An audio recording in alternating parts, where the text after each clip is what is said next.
read it, because that coloured bit shows you what is to be achieved by 2030. And that means no flying out of the UK, no ships out of the UK, no cars at all, and no, all wood burners to be ripped out of every home and every gas appliance to be ripped out of every home by 2025. Now that is a government document. UK fires, absolute zero, and this is where we're heading for with net zero. We will literally be imprisoned on our own island. And this is what this top-down global control is all about. You think it's a green agenda to actually save the planet. It is not. It was implemented at the Earth Summit in 1992 by a bunch of oil billionaires, crooks. And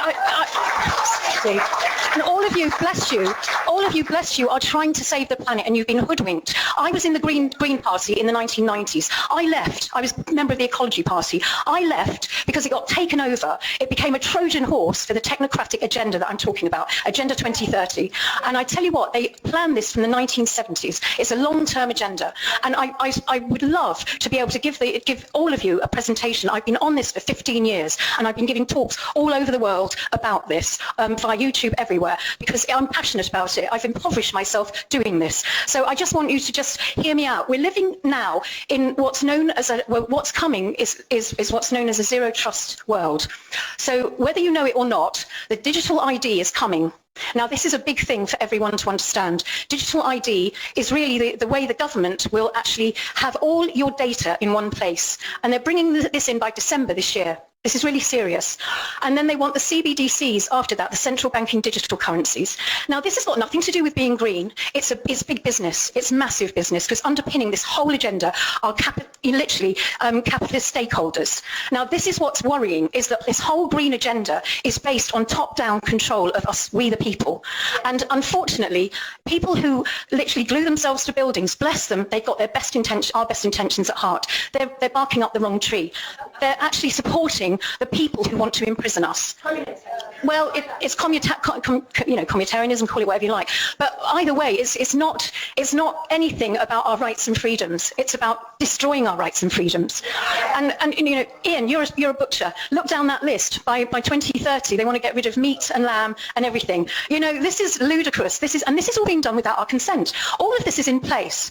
And the zero trust world means that you will not be able to. They're getting rid of VPN. You will not be able to open your computer or any other, you won't be able to access your bank account, your health records, anything, or even go into a hospital without your digital ID. Your digital ID will be unlocked by your facial recognition, and in that process you'll be data harvested. Your data will be harvested from from your digital ID. Every bit of your information will be on there. That is being sold to stakeholders on the blockchain by non-fungible tokens. I don't know if you understand all this, but this is actually, your data is being sold on the blockchain, or it will be. And this is a form of currency. The form of currency they will be using is the CBDC, is from the CBDCs, from the central banking digital system. Every time you make a transaction, everything's recorded, tracked and traced. And so they will know all your shopping habits, your health records, everything. All that is sold. So we are becoming a commodity. Us human beings will become a commodity. And that is what the whole global enslavement is about. And we have to be really careful, because it's all tied up with the 17 goals, and it's implemented by the United Nations. If you think the United Nations are our friend, you are wrong.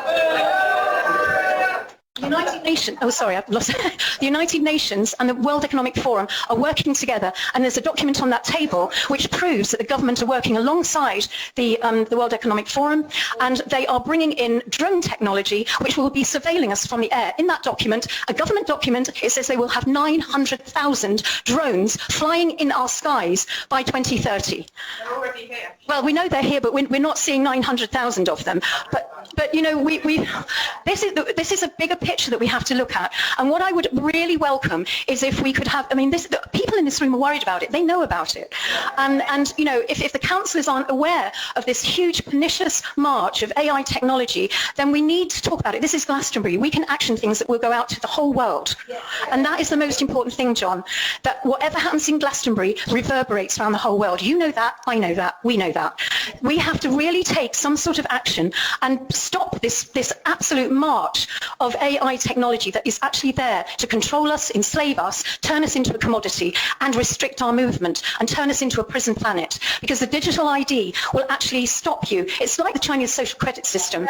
You will be stopped from doing things or saying things if your credit score isn't right.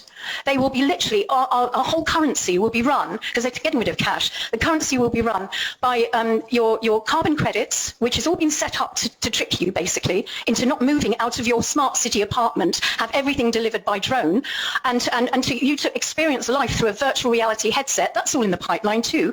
So we need to really work out, where is this a world that we want our children to grow up in and our grandchildren? And please can we have an open and honest debate about this and about your green policies, because it's not green and it's not democratic and it is actually working against us. It will enslave us. Your green policies will enslave us.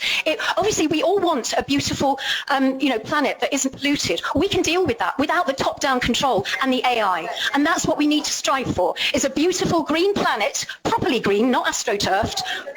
And we must understand the whole thing with CO2 in this, because even I as a kid was taught that CO2 is the gas of life. It makes things grow.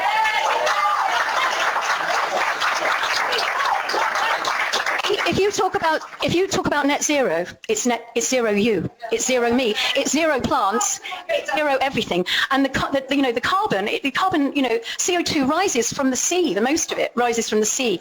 It's not anthropogenic. It's not. And I want this to be looked at properly, because everything has been skewed by the IPCC, the Intergovernmental Panel on Climate Change, that was set up after the Earth Summit to actually skew all the data. And actually, it was all found out in ClimateGate 2009. Look it up, where the 1,079 emails were hacked by an American. I think that's why Assange is in jail, but by the Americans, actually finding out that the Hadley Research Centre and the University of East Anglia were actually lying about the climate data, which actually sent us into the whole climate change thing. So we need to, and also the Club of Rome have admitted that they've created climate change to make humanity if you like, the scapegoat, and make us the enemy. And that's in the first Global Revolution, page 115, a very interesting Club of Rome document, which actually made up the bones of Agenda 2021, which became Agenda 2030 in 2015 when it was endorsed by President Obama and the Pope in Rome. But anyway, that's all stuff that I've been doing for the last 15 years. I honestly have got all the background knowledge into it, and I really, really want this town to wake up so much. It's been... Thank you. Okay. I have to say, I did talk about this 10 years ago over my kitchen table with you, John, and you thought I was a conspiracy theorist. So please think again. It's happening. It's actually happening now, and it's right. It's coming at us like a railroad train. We need to do something, and do something now about